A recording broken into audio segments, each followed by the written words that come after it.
Certo, gente? Porque, assim, redação está muito ligado, né, obviamente, a português. Vocês vão ter uma questão de interpretação e tudo mais. E aí, vão ter...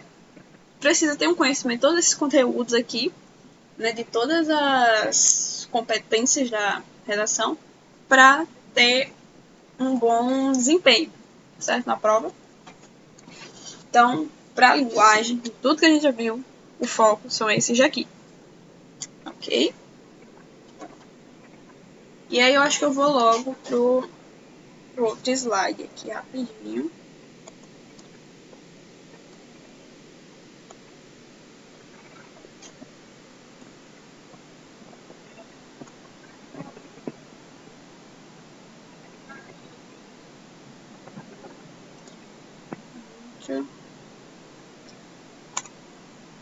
Prova de linguagem do Enem, tá bom?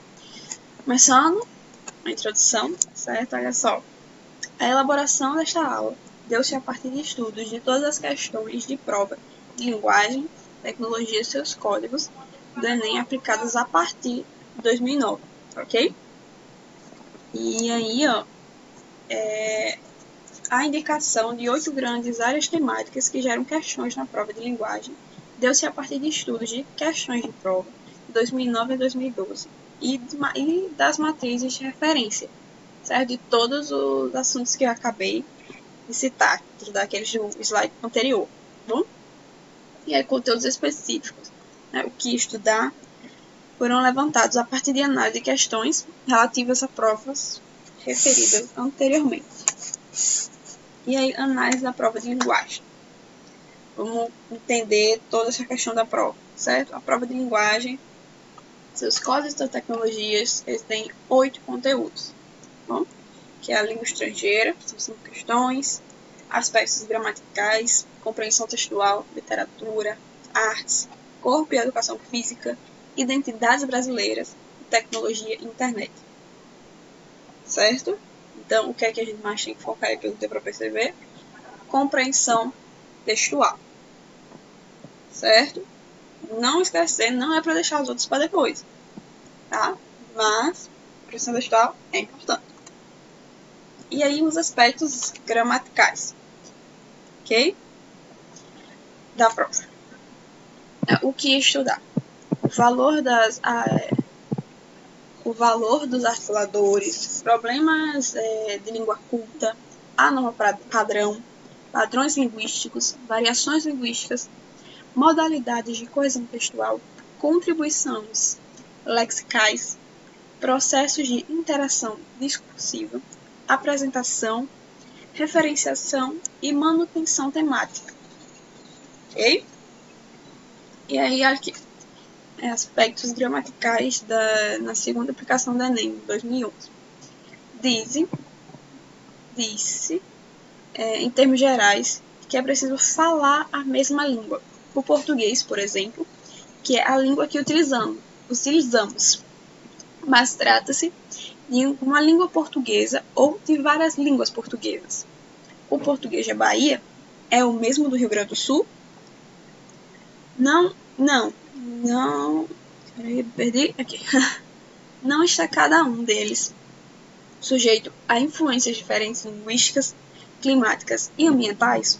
O português do médico é igual ao português do seu cliente, né, do seu paciente? O ambiente social e a cultura não determinam a língua? Estas questões levam à contestação de que existem níveis de linguagem, certo? Então, o vocabulário, a sintaxe e mesmo a pronúncia variam segundo esses níveis, ok? E aí...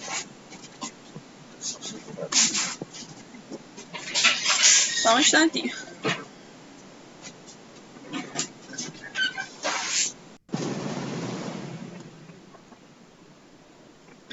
Pronto, voltei. Era uma pessoa que chega a perder a linha de raciocínio. Mas vocês entenderam, né? O slide passado. O que a gente falou aqui? Sobre a variedade linguística. Ok? todas as influências, o que pode ocasionar, certo? Todos esses poréns estão inclusos, para ter um motivo do qual o português da Bahia é diferente do Rio Grande do Sul. Ou até porque o nosso boy não era, né, falado em Mossoró, né? Depois chegou lá, né, digamos assim, chegou lá, mas não falavam, certo? Porque que os, pelo menos me disseram, né, que o cearense fala chiano, a gente já não fala, certo? Todas essas variedades são levadas em questões, e são questões da prova, certo? O boy nasceu aqui, boy nasceu aqui. Boy para homem, mulher, boy, boyzinha. Ok? E aí, ó, na fala e na escrita são observadas variações de uso, motivadas pela classe social do indivíduo ou por sua região, por seu grau de escolaridade, seu gênero, pela intencionalidade do ato comunicativo, ou seja, pelas situações linguísticas e sociais em que a linguagem é empregada. A variedade linguística ela se adequa à situação específica do uso social, certo?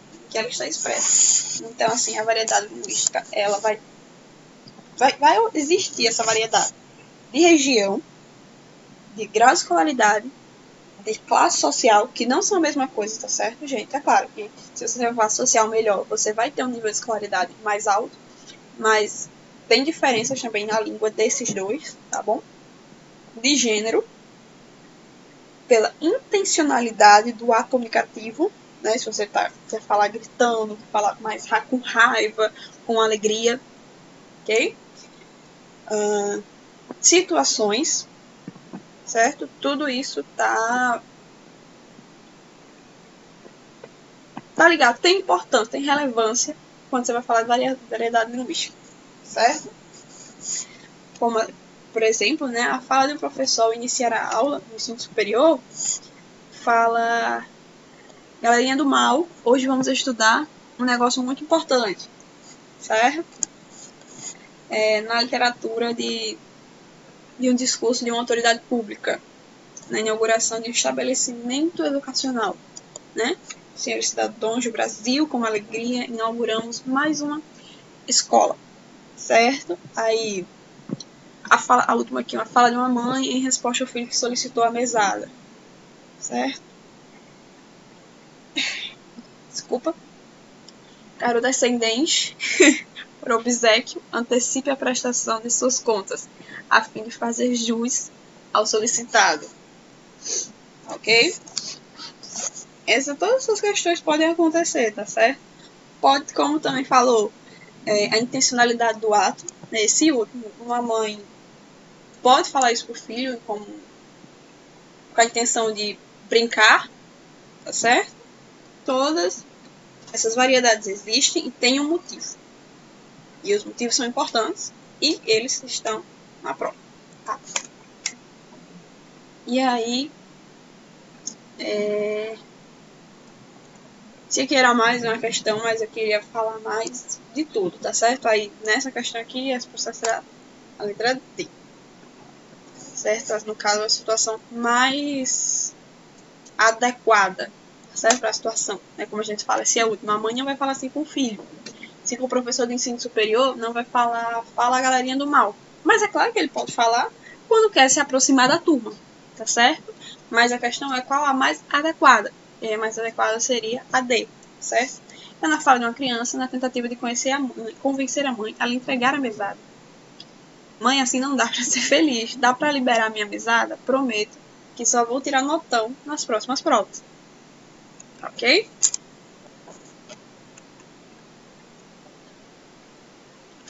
E aí, compreensão textual. Deixa eu ver se vocês falam alguma coisa. Ótimo. Ótimo. Compreensão textual. Tipo de gêneros textuais, certo? Os orais e os escritos.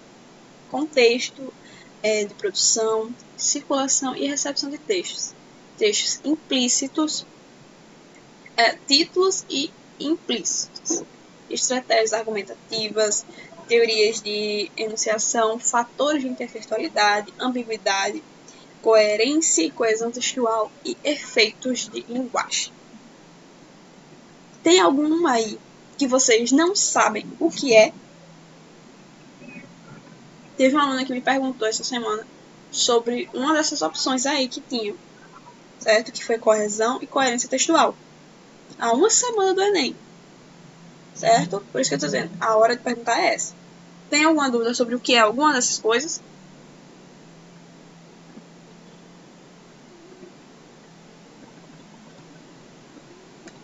Calma.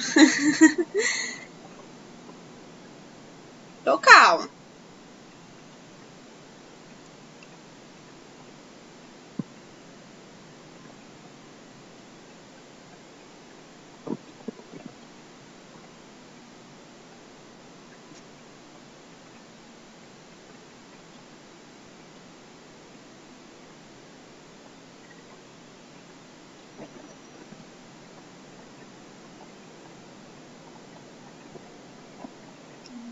Teoria de enunciação, certo? Só esse. Das meninas, nenhuma dúvida.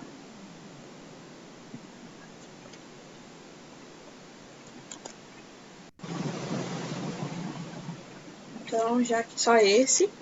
Sabe o que é coesão e coerência, né? Muito importante, viu, gente? Então, olha só. A teoria da enunciação, ela tá em questão a... Chega, eu tinha acabado. Eu esqueci a palavra específica. Deixa eu só lembrar. Depois tossi bem muito, achei. A estratégia, a teoria de enunciação, ele vai estar ligado às estratégias de... Eu quero falar melhor do que só isso que eu disse agora.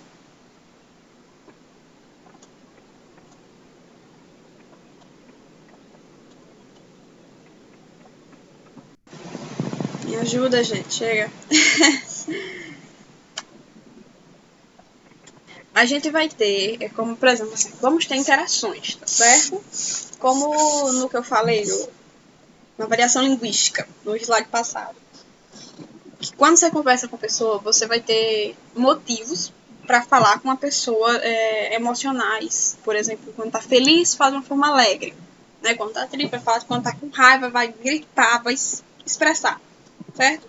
Então, essa teoria da enunciação vai estar ligado a como vai ser essa interação. Se vai ser uma interação amigável, bruta, não, amigável ou não, se vai ser boa, certo? Isso é a teoria de enunciação. Como vai ser esse enunciado? Como vai ser a interação nessa comunicação? Deu para entender?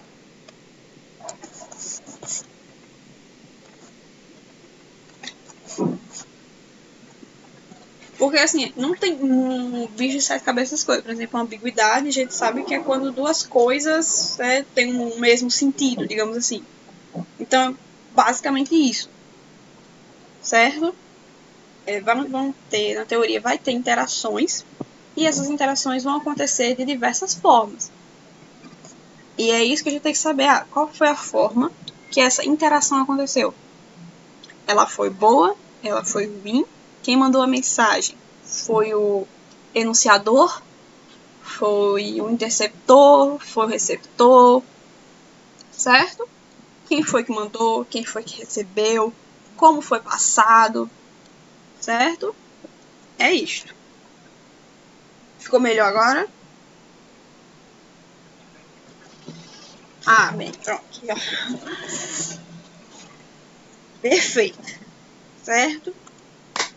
E aí, no capricho aqui, ó, pra vocês. O Adãozinho, meu compadre. Enquanto esperava pelo Delgado, olhava para um quadro, a pintura de uma senhora.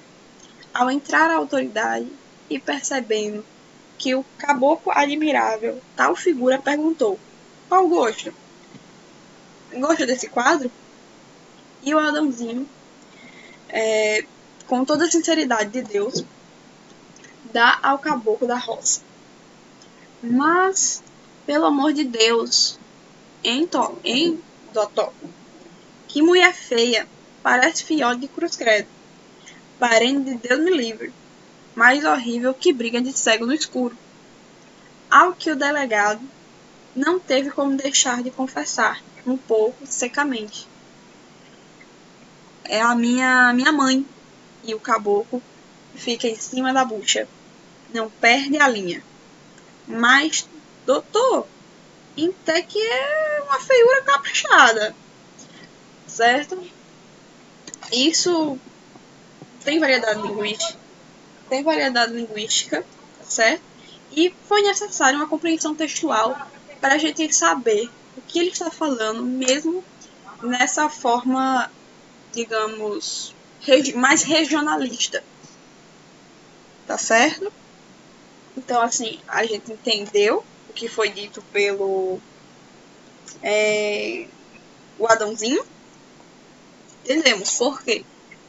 Porque, né, a gente sabe dessa variedade linguística, é um texto compreensível, ok? E aí, com base nesse texto, certo?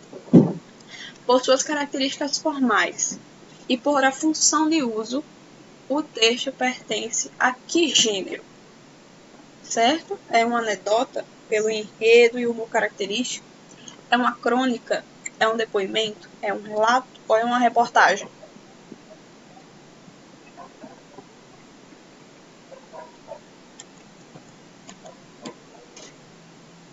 Volta aí. Voltei.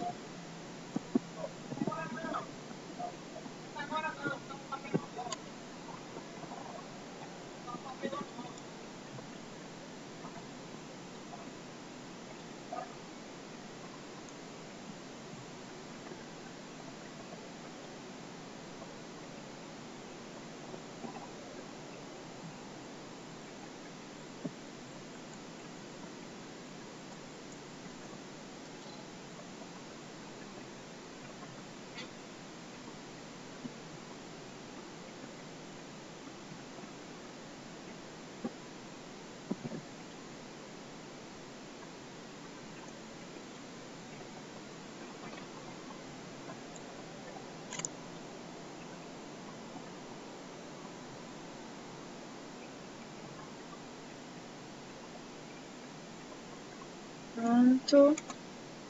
Bom, e aí?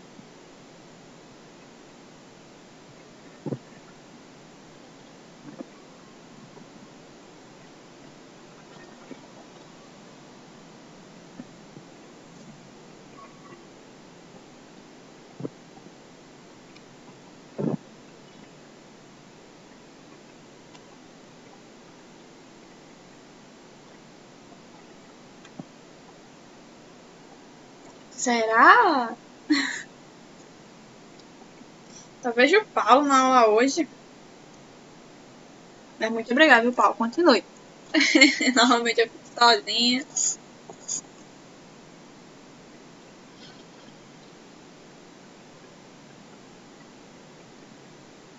Também vou nessa. Vamos ver qual que é ele. Olha só. Muito bem. Parabéns, a alternativa correta é a. Aí por quê, né? Os traços linguísticos mais relevantes no texto são configurar-se quando a narrativa revela um humor como principal recurso estilístico, certo? O Dicionário de Gêneros Textuais, né, do professor Sérgio Roberto Costa, registra anedota, entre outras acepções, como narrativa breve de um fato engraçado ou picante sobre pessoas públicas e uma comunidade, sendo assim assinada a alternativa correta A. Tá bom? Então aí a gente já viu sobre questão de linguagem, das variedades, gêneros textuais, e agora a gente aprendeu como é o gênero anedota. Tá ok? E os outros, crônica, depoimento, relato, reportagem, acredito eu que vocês já conheçam. Claro que tem uma certa dificuldade, né, de um depoimento e um relato, por exemplo, mas até os escritos de lado dá para dar uma facilitada, certo? O depoimento ele apresenta uma experiência mais pessoal, enquanto o relato ele descreve minuciosamente o fato, certo? Tem uma preocupação com cada detalhe. Bom?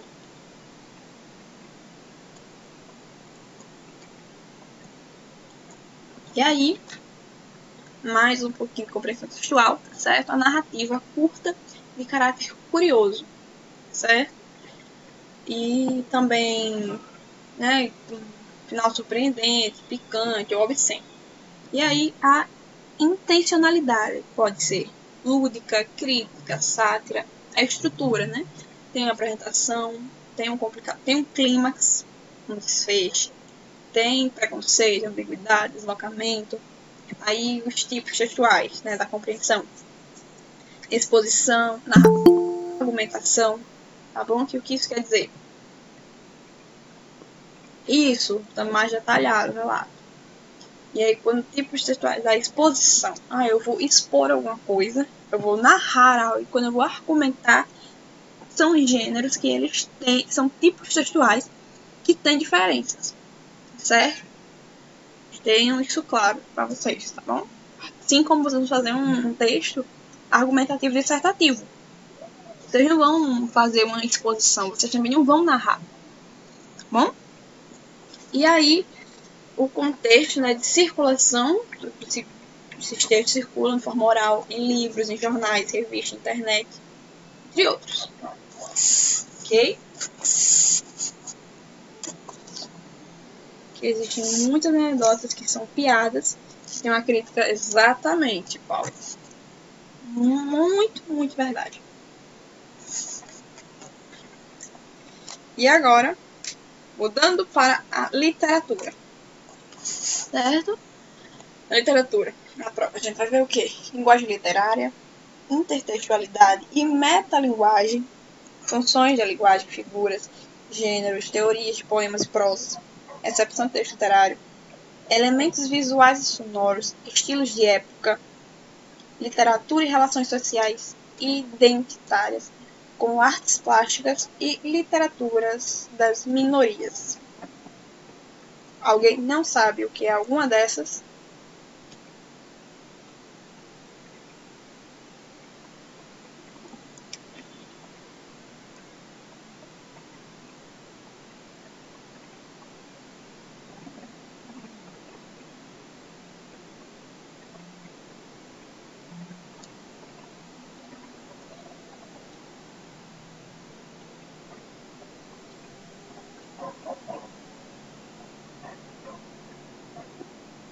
Intertextualidade ou metalinguagem?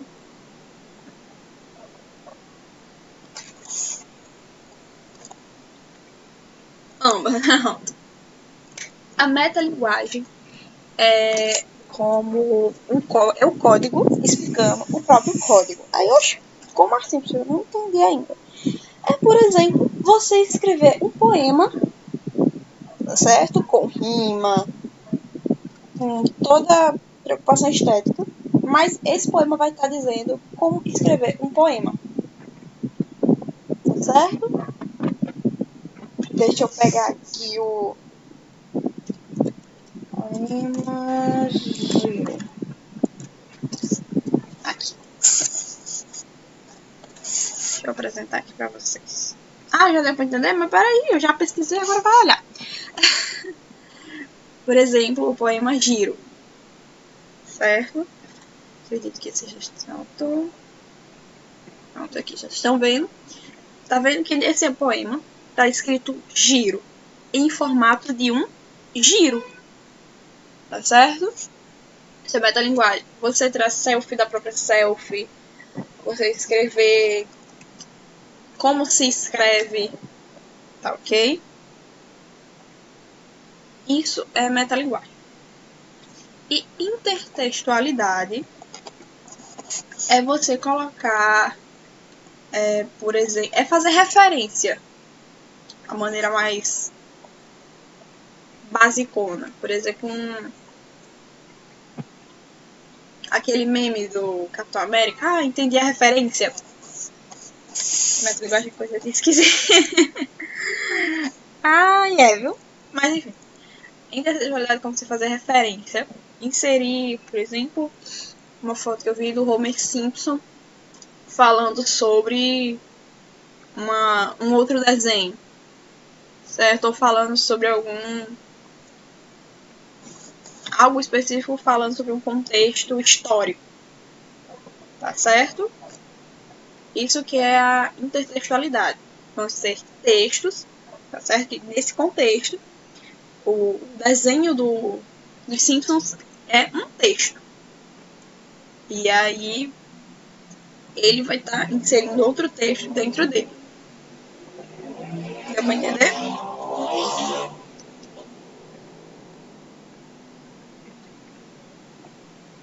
Sim, perfeito.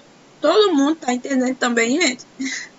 É tipo os Simpsons falando de Futurama, tá ligado? Pronto, exatamente. Ok? São os dois. É um texto que vai estar dentro de outro.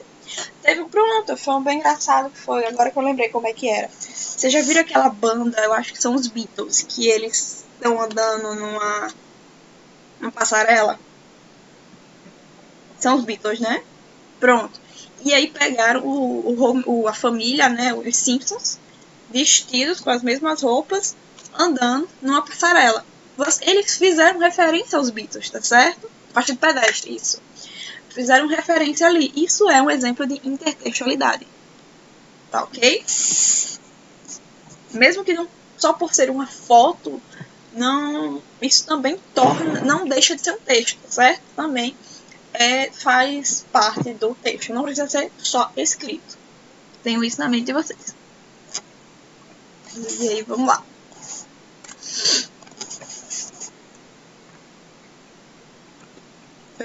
Pronto, aqui vamos agora ter uma questão, certo? E aqui temos o texto das irmãs. Os meus irmãos sujavam-se na lama e eis-me aqui cercada de alvuras e enxovais. Eles se provocando e provando do fogo, e eu aqui fechada, provando a comida. Eles se lambuzando e arrotando na mesa, e eu, atemperada, servindo contida. Os meus irmãos jogando-se na cama, e eis-me afiançada por dote e marido. E aí, o poema de Sônia Queiroz apresenta uma voz lírica feminina que contrapõe o estilo de vida do homem ao modelo reservado à mulher. Nesta concepção, ela conclui que A, B, C, D ou E.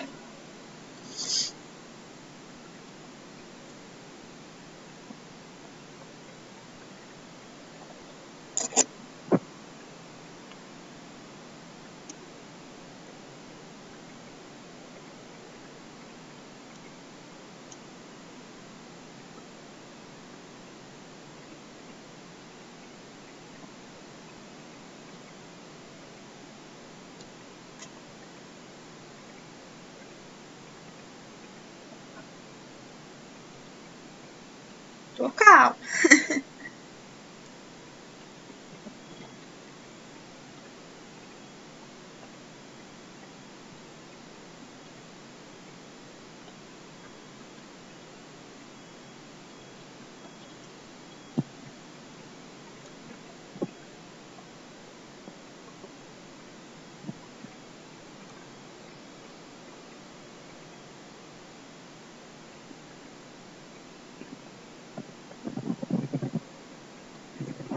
Estou em dúvida em duas. Deixa eu voltar, deixa eu voltar.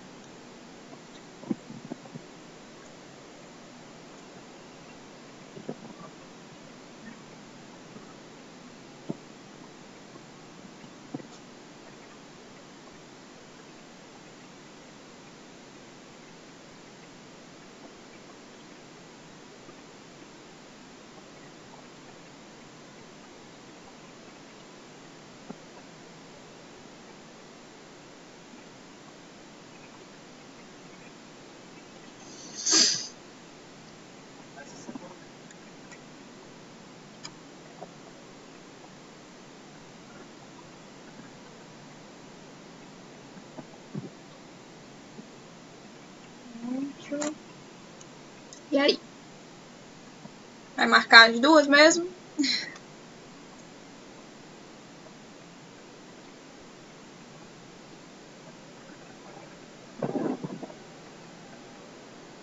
C. Seguindo de duas e sempre marcar errada, né? Não? Mas tô dizendo que não é a C, não, tá? Tô brincando.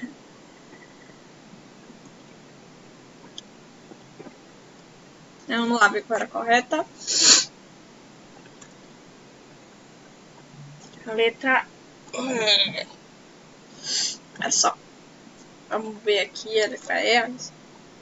Os papéis sociais destinados aos gêneros produzem efeitos e graus de autorrealização desiguais. É aqui o porquê, certo? O poema de Sônia, ele questiona. Eu ia falar, Sim. mas aí quando a menina me pediu pra voltar, a culpa dela, tá? Aliás, ela me pediu pra voltar, aí eu vi afiançado, acho que foi isso, afiançado, Sim. por dote e marido. Aí mudou minha opinião, entendeu? Sim, entendi. Melhor foi culpa dela. Mas assim, deu pra compreender o porquê que é a E? Sem falar da resolução ainda.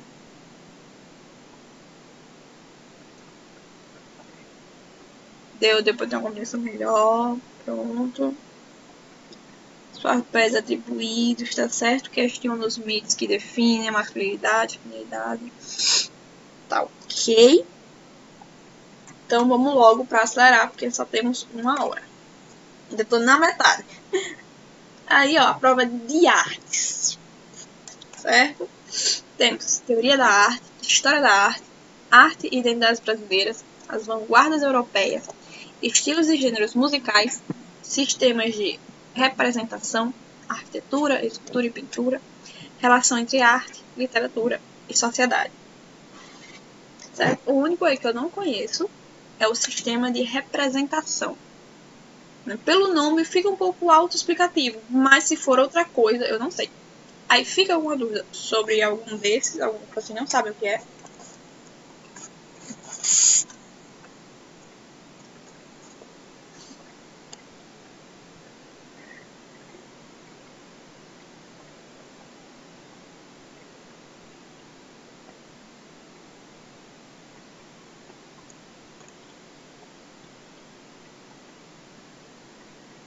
Não.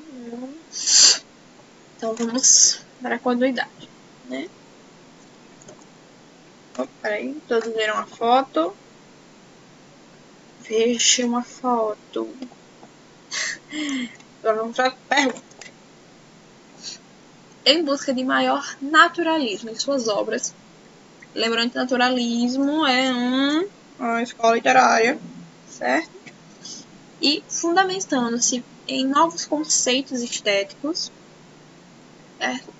Montes de Degas, Renoir e outros artistas passaram a explorar novas formas de composição artística que resultam no estilo denominado impressionismo. Okay? Observadores atentos da natureza. Esses artistas passaram A, B, C, D ou E.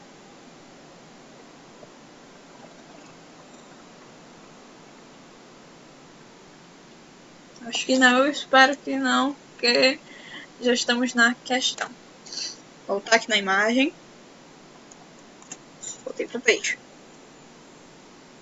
Se precisar voltar, eu volto de novo, sem problema.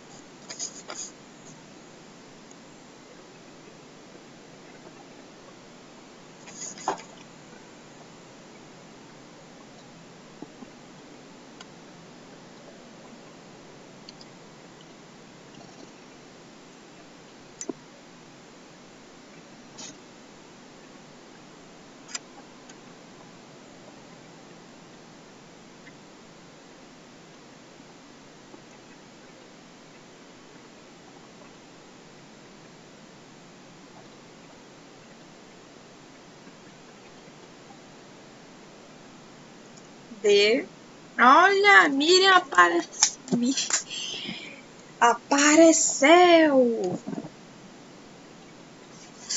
Gosta assim. Todo mundo.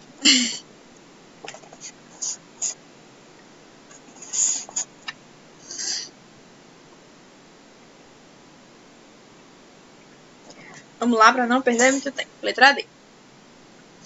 Vamos ver qual é. Opa, peraí, só um instante. Pronto. As alternativas A e C apresentam parcialmente características do impressionismo. Na alternativa A, o erro está pela palavra idealizável, certo? A explicação consiste no fato de os expressionistas procurarem retratar o real, ainda que de modo não convencional. O erro da alternativa C, tal qual a opção corretamente comentado anteriormente, é o uso da palavra idealizaram. E a única opção que apresenta uma característica pertinente a este período da história da arte é a letra D. Parabéns! Certo? Eu não vou opinar nessa porque eu estou em dúvida em duas de novo. Então, mas letra D, parabéns, tá certo? Tudo bem. E aí, corpo e educação física.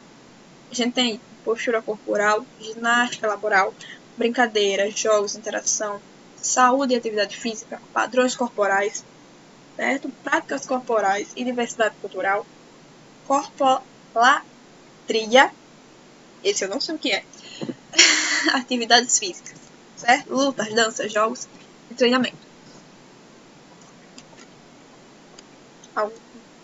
Nem essa daí.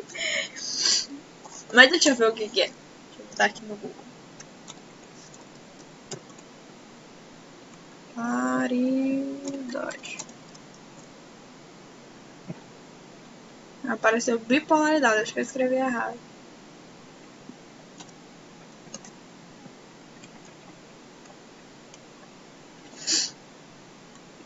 Corpolatria, tem corporalidade. É gente que, tipo assim, se preocupa demais com o corpo, pelo que eu entendi. É isso, as pessoas que preocupam-se excessivamente com a aparência e com exatamente. o corpo. Como aí entra aquelas doenças. Anorexia, né? Exatamente. Bulimia, o pessoal ficar injetando aquelas coisas deles. Pronto. Obrigada. Tudo bem, pronto. Certinho? E aí vamos pra questão da educação física. No caso aí já até disse, né? Futebol, pop art. Essa imagem. E essa imagem também. São essas duas imagens. E a questão.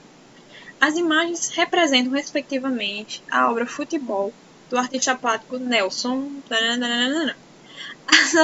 São obras representativas de um movimento denominado pop art, que ecoou no Brasil na década de 1960, na qual artistas se apropriam de imagens da vida diária e da cultura de massa, tornando-se objetos de arte.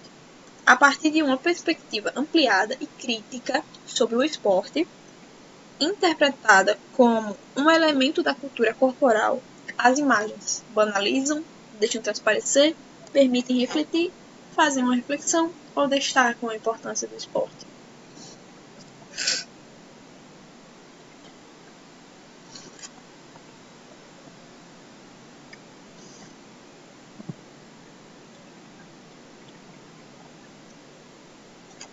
E aí?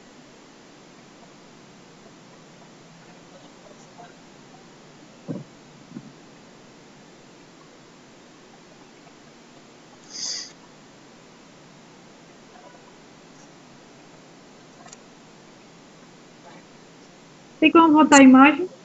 Sim. E essa. Quando quiser que eu volte a outra, pode dizer.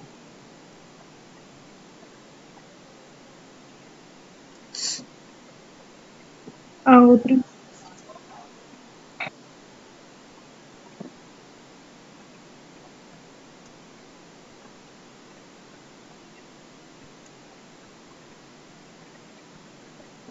Certo.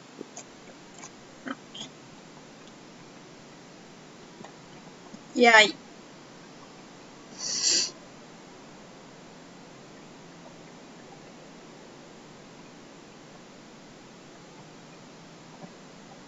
O ruim de ver assim é só não poder estar com as questões tudo junto pra ficar comparando, olhar cada detalhe, né? Mas enfim. Presencial tá perto. Calma, pera.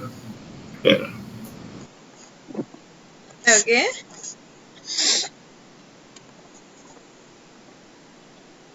Eu não entendi como é que é? Ele Eu disse, acho, peraí. Ah, eu sim. acho, eu acho que é C. C. Vamos ver.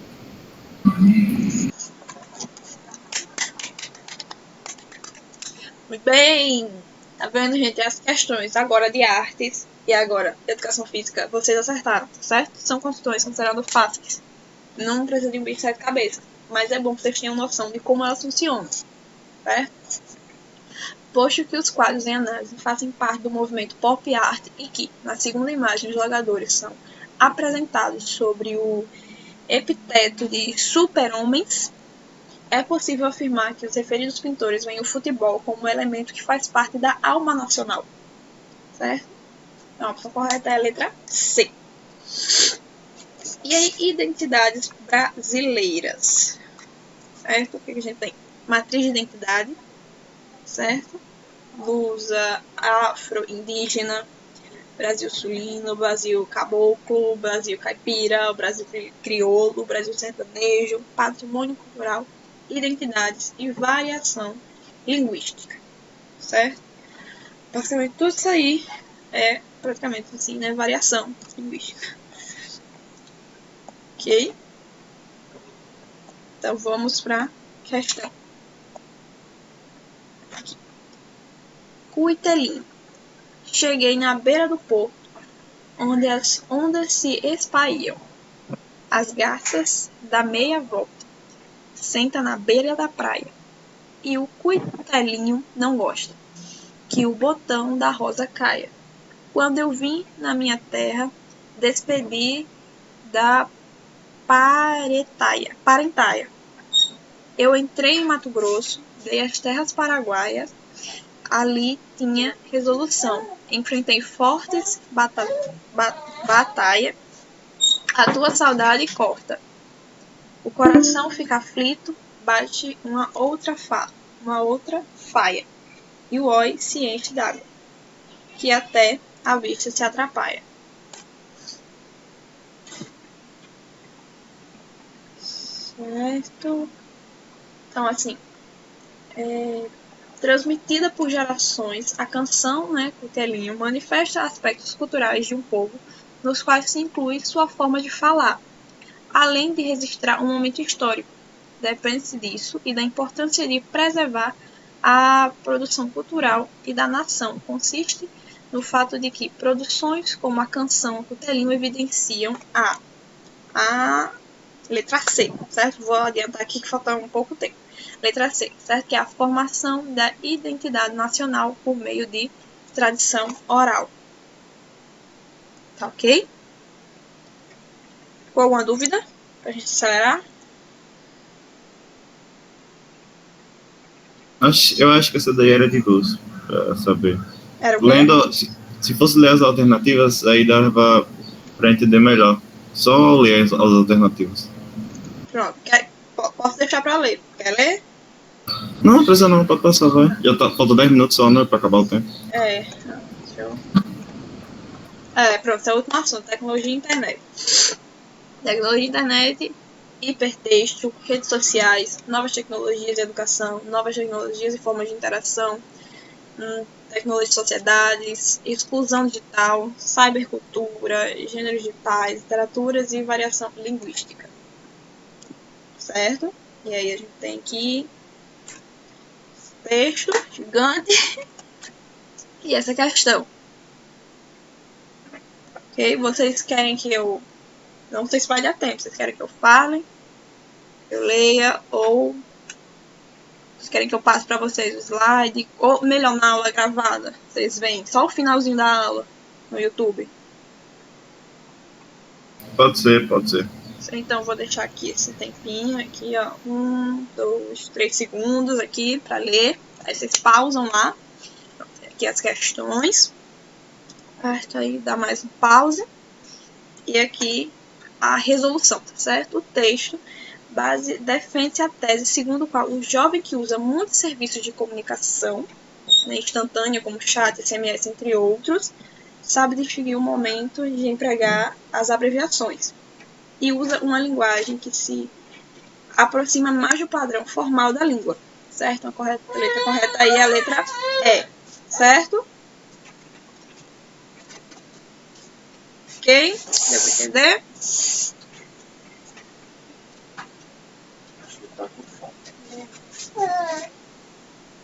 Vai tomar.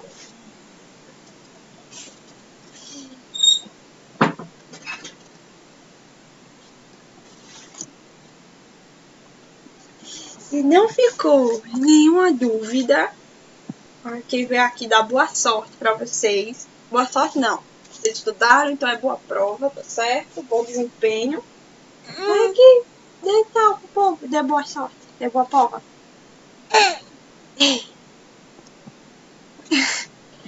E assim, vocês vão tudo passar, vão tudo me encontrar ano que vem na UF.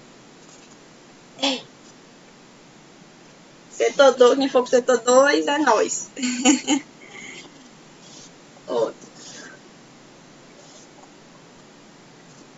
Então, tchau, gente.